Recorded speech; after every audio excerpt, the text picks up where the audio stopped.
Хотелось бы, чтобы пожелать вам таких творческих успехов, креативности, разработки новых программ, для того, чтобы ваши дети дольше оставались с книгой, книги бы в фондах были интересными, и центр работал бы плодотворно. С открытием первого в республике Центра детского и юношеского чтения, книголюбов и почетных гостей поздравляет директор Российской государственной детской библиотеки Мария Ведепянина. Создание этого центра действительно знаменательное событие, ведь теперь у ингушских ребят появилась возможность в теплой и дружественной обстановке поделиться своими впечатлениями и мнением во время чтения книг, рассказать, насколько автор точно смог воспроизвести описываемый мир в их подсознании. Для них это в первую очередь своеобразный клуб друзей и единомышленников. Очень люблю читать, это мое хобби. Я читаю романы и недавно участвовала в живой классике. Там я рассказала свой любимый отрывок из своего любимого рассказа Лидии Чарской «Записки маленькой гимназистки». В отрывке говорилось о учителе японском, которая узнала, что ее книжку сожгли, которую ей подарила ее покойная сестра. И когда она об этом узнала, она обвинила в этом девочку маленькую, которая ни в чем не была причастна. Мое любимое произведение – стихотворение Индиева Джамалдина «Ляхта шира халчы». «Ляхта шира халчы, дуни дуахка халчы, сагах сакхан гэрт, мярши вахиш халчы, вахар сирда халчы, сагах хан лет, дунин гайли йозыш, ляхтар вахар дезыш, вахар дуахка иразда, нахац вимерз волыш, диахин тишшими волыш венер, мазей должок». Центр открыт на базе Национальной библиотеки. Здесь школьники будут не только вместе читать и обсуждать прочитанное, но и ставить спектакли по мотивам любимых произведений, декламировать стихотворения и развивать творческие навыки. Первые номера они уже подготовили к открытию. Мы будем представлять сказку «Эст газдивы Цуги Петам». Эту сказку мы ставим не первый раз, думаю, и не последний раз. В эту сказку я играю главную героиню, я являюсь лисицей, и со мной еще является главным героем волк.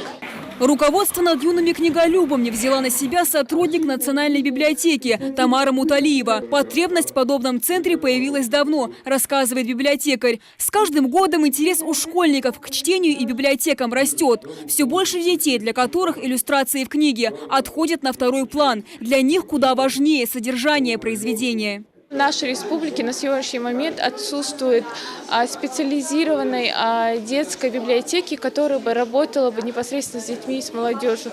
И мы сейчас закладываем фундамент, то есть мы открываем центр, который уже в последующем будет автономно вне библиотеки заниматься продвижением и воспитанием нашего подрастающего поколения. В планах у руководства центра организовывать для юных читателей встречи с авторами и литераторами. Конечно, пригласить многих знаменитых авторов не получится, но их творческие работы школьники тоже будут обсуждать и анализировать. Основное внимание будет уделяться произведениям ингушских мастеров пера.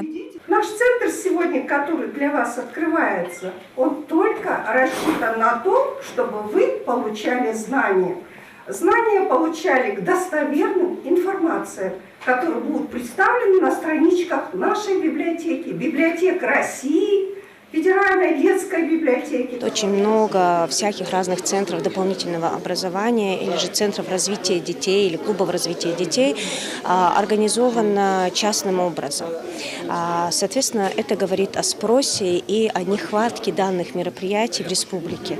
Очень важно уделять большое значение дополнительному образованию в плане и воспитательного момента, и образовательного. Сейчас, конечно же, в школьной программе стоят часы в ГОС, и они могут дополнительные занятия получить, но такое общее развитие, как знакомство с писателями, общее культурное развитие и так далее, это очень важно, чтобы оно преподносилось именно с основания, с подачи государства. И это очень хорошо, что мы сегодня здесь, и этот центр открывается именно в Национальной библиотеке. Старт проекту дан. После официальной части праздника все любители пера спешат к книжным полкам. Пора искать первую книгу для обсуждения. Но сперва ее нужно прочесть. Впрочем, у ребят для этого как раз много свободного времени. Учебный год подходит к концу. Каникулы не за горами. Амина Бокова, Адам Далаков, Новости 24.